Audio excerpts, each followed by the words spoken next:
বাংলাদেশ কি জিহাদিদের প্রশ্রয় দিচ্ছে? বিতর্ক উস্কে মূলত সোশ্যাল মিডিয়ায় পোস্ট তাসলিমা নাসরিনের মূলত জিহাদিদের বিরুদ্ধে ব্যবস্থা নিয়ে সংশয়। সোশ্যাল মিডিয়ায় পোস্ট মূলত জিহাদিদের বিরুদ্ধে ব্যবস্থা নেওয়া নিয়ে মূলত একটা সংশয়। ইউনূস সরকারের দিকে তীর তাসলিমা নাসরিনের। বাংলাদেশি জিহাদিরা মারণাস্ত্র নিয়ে মিটিং মিছিলে যাচ্ছে। ইউনূস আসিফ গ্যাং তাহলে কি জিহাদিদের নিরস্ত্রীকরণের কথা ভাববে? মনে হয় না। সংশয় প্রকাশ তাসলিমা নাসরিনের। বাংলাদেশ কি জিহাদিদের প্রশ্রয় দিচ্ছে? একটি সোশ্যাল মিডিয়ায় পোস্ট করলেন তাসলিমা নাসরিন। আরও এক ধাপ বিতর্ক উস্কে গিয়েছে এই মুহূর্তে দাঁড়িয়ে। এবং ইউনূস সরকার কোথাও কি এর বিরুদ্ধে ব্যবস্থা নেবে নাকি আরও বেশি আগ্রাসী মনোভাব দেখাবে, এই প্রশ্ন উস্কে দিয়েছেন তাসলিমা নাসরিন। বিতর্ক উস্কে সোশ্যাল মিডিয়া পোস্ট তাসলিমা নাসরিনের।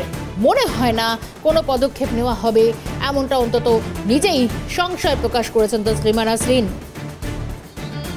রাজনৈতিক বিশ্লেষক ঝন্টু বড়াইক রয়েছেন আমাদের সঙ্গে। ঝন্টুদা, স্বাগত জানাই ক্যালকাটা নিউজে। এই মুহূর্তে যা পরিস্থিতি যাচ্ছে, এই পরিস্থিতির মধ্যে আরও এক ধাপ বিতর্ক উস্কে দিলেন তাসলিমা নাসরিন। তিনি বলছেন যে মনে তো হয় না কোনো ব্যবস্থা নেবেন, সেক্ষেত্রে যথেষ্ট সংশয় প্রকাশ করেছেন। কিভাবে ব্যাখ্যা করবেন এই মন্তব্যকে?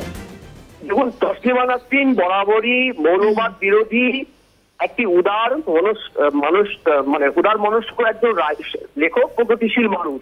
তিনি বরাবর ইসলামিক ফান্ডামেন্টালিজম, বিশেষ করে বাংলাদেশে উদ্ভূত ফান্ডামেন্টালিজম, যেটা 90s থেকে কিন্তু তিনি সোচ্চার হয়েছেন, দেশ ত্যাগ করেছেন। তার কার্যত তার বাড়ি নেই, আত্মীয় স্বজন কেউ নেই। এই একটি মানুষ, যে মানুষটি কিন্তু সারা জীবন নিবেদিত প্রাণ ইসলামিক ফান্ডামেন্টালিজম নিয়ে। তার কথাটা, তিনি যে আশঙ্কাটা প্রকাশ করেছেন, সেটা আমি বলবো শুধু সত্য নয়, এটা ভারতের ক্ষেত্রে একটা হার হিম করা কিন্তু চিত্র। আমি কেন বলছি আপনাকে, এই যে ইসলামিক ক্যালিফাট নিয়ে আমরা বারবার কথা বলি, যে পৃথিবীর যে কোনো দেশে যখন ইসলামিক ক্যালিফাটিজমটা 57টা দেশ অলমোস্ট ইসলামিক ক্যালিফাটিজম করছে, এটা কিন্তু পলিটিক্যাল প্রজেক্ট অ্যান্ড এটা হচ্ছে রিলিজিয়াস ম্যান্ডেট, করে ধর্মীয় ম্যান্ডেট, এটা বাধ্যবাধকতা।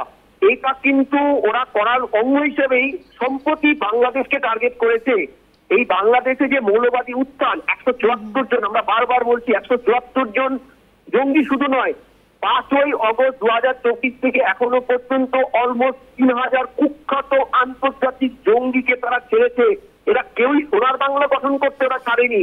এরা আভ্যন্তরীণ ইসলামিক স্টেট গঠনের পাকাপোক্ত ব্যবস্থার অঙ্গ, এবং ভারতে গাজওয়ায়ে করার জন্য এদেরকে তৈরি করা হয়েছে, পশ্চিমবঙ্গের জন্য। আমি বলছি এরই অঙ্গ হিন্দু শূন্য বা ওখানকার সংখ্যালঘু শূন্য, এটা একটা পার্ট। দ্বিতীয় পার্ট যেটা এখানে ডেমোক্রেটিক হয়েছে, সরকার কোন সরকার গঠন করতে দেবে না ভোটের মাধ্যমে। এটা মৌলবাদীদের আশ্রয়দাতা হিসেবে একটি দেশ গঠনেরও একটা ব্লুপ্রিন্ট এটা। এবং এই কারণটাই কিন্তু শুধু আজকে তাসলিমা নাসরিনকে ধন্যবাদ আমাদের, যে তিনি বাংলাদেশের নাগরিক, বাংলাদেশের হৃদয়ে থাকার পরিবর্তে তিনি বহিষ্কৃত এই কথাগুলো বলার জন্য। কিন্তু আমার আরেকটা প্রশ্নের সাথে সংযোজন, ভারতের দায়িত্ববান পলিটিক্যাল পার্টিগুলো, বিশেষ করে বিরোধীরা, তারা কি বলছেন? তারা বারবার জাস্টিফাই করছেন বাংলাদেশে কিচ্ছু হয়নি, সব ভারতের ইয়েলো জার্নালিজম, ভারতের সংবাদপত্রকে দোষারোপ করছে, একটি দলকে দোষারোপ করছে, তারা সাম্প্রদায়িক রাজনীতি করছে। এই কথাগুলো যখন বেরোয়, এই বিরোধী দলগুলো তসলিমার মতন একজন অরাজনৈতিক বুদ্ধিজীবী, প্রগতিশীল মানসিকতার লেখিকা, এগুলোকে জাস্টিফাই করতে তারা এগিয়ে আসে না কেন? আমি বলছি, এই যে তসলিমার এই ঘটনাটা, ছবিগুলো আমরা তো, আপনারা তো দেখিয়েছেন, আপনারা তো প্রত্যেকটা মুহূর্তে দেখাচ্ছেন বাংলাদেশের অভ্যন্তরে কি কায়দা ইসলামিক আইএস এর পতাকা নিয়ে ঢাকায় ইয়ে চলছে, মিছিল চলছে। আপনি ভাবুন যে আইএস পৃথিবীর সবথেকে কুখ্যাত মৌলবাদী সংগঠন, তারা ঢাকা অব্দি পৌঁছে গেছে। তারপরেও আমাদের এ পার্টির বিরোধীরা যাকে সোশ্যাল খুঁজে আমাদের মিডিয়াকে দোষারোপ করতে ব্যস্ত থাকছেন, ওখানে কিচ্ছু হয়নি, ওখানে সংখ্যালঘুরা। একদমই ঝন্টুদা, অনেকগুলো প্রশ্ন এখান থেকে এই বিতর্কের এই পোস্টের মধ্যে দিয়ে কিন্তু উঠে আসে। ঝন্টুদা, ধন্যবাদ জানাই আপনাকে সময় দেওয়ার জন্য।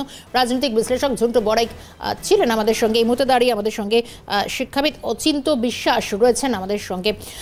স্যার, স্বাগত জানাবো আপনাকে ক্যালকাটা নিউজে। এই মুহূর্তে দাঁড়িয়ে তাসলিমা নাসরিনের এই পোস্ট, অন্তত এখান থেকে দাঁড়িয়ে এই সিচুয়েশনে কি ইঙ্গিত পাচ্ছেন এই পোস্ট ঘিরে?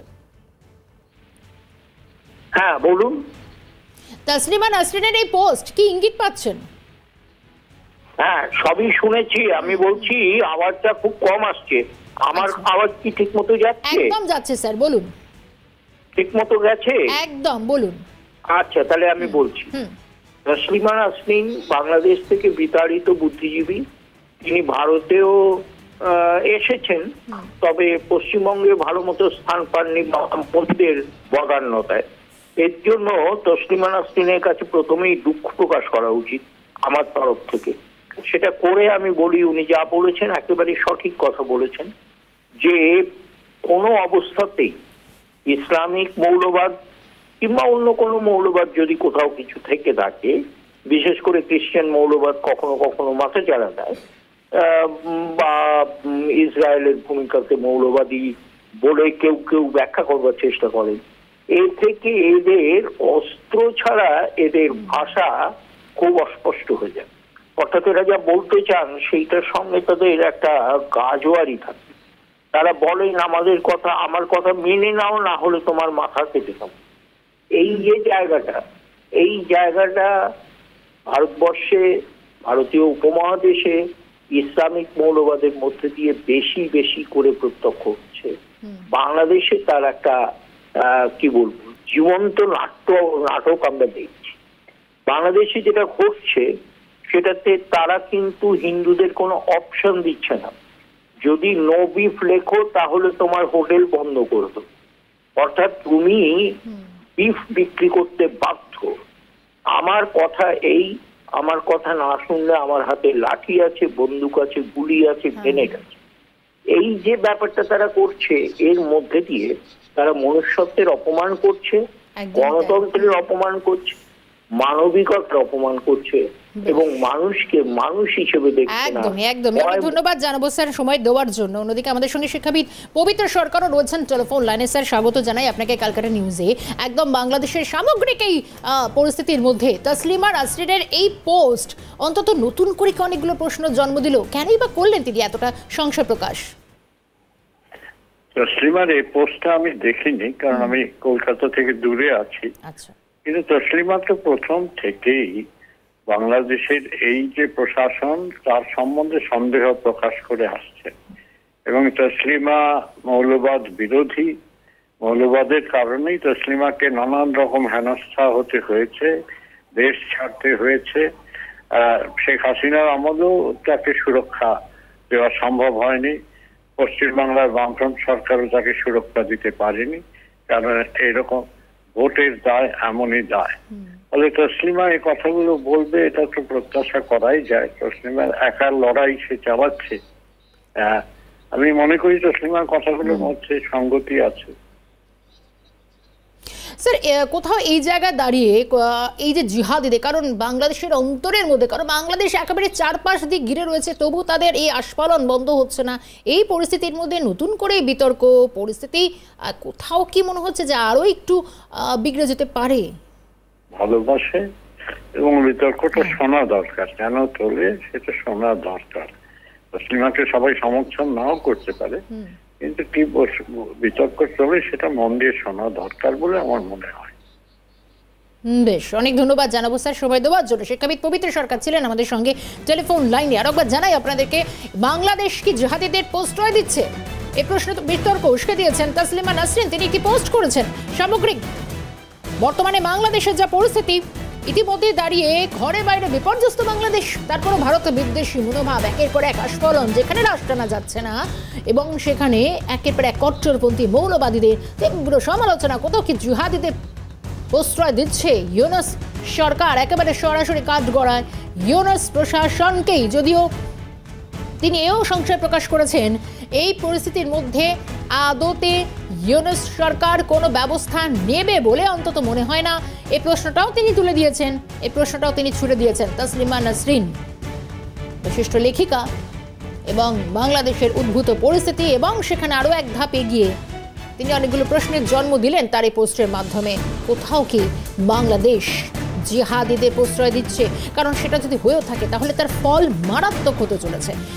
অধ্যাপক মীরাতুন নাহার এই মুহূর্তে আমার সঙ্গে টেলিফোন লাইনে রয়েছেন। দিদি স্বাগত জানাবো আপনাকে ক্যালকাটা নিউজে। এই মুহূর্তে দাঁড়িয়ে তসলিমা নাসরিন, আমরা প্রত্যেকেই জানি তার প্রত্যেকটা কথা, তার প্রত্যেকটা মন্তব্য নিঃসন্দেহে তাৎপর্যপূর্ণ। এবার অন্তত যা বলছেন, তিনি বলছেন যে অন্তত বাংলাদেশ সরকার, ইউনূস সরকার মনে তো হয় না তাদেরকে বা তাদের বিরুদ্ধে কোনো রকম ব্যবস্থা নেবে। কোথাও কি জিহাদিদের প্রত্যক্ষ হোক পরোক্ষ হোক প্রশ্রয় দিচ্ছে? পোস্ট করেছেন তসলিমা নাসরিন, কি বলবেন?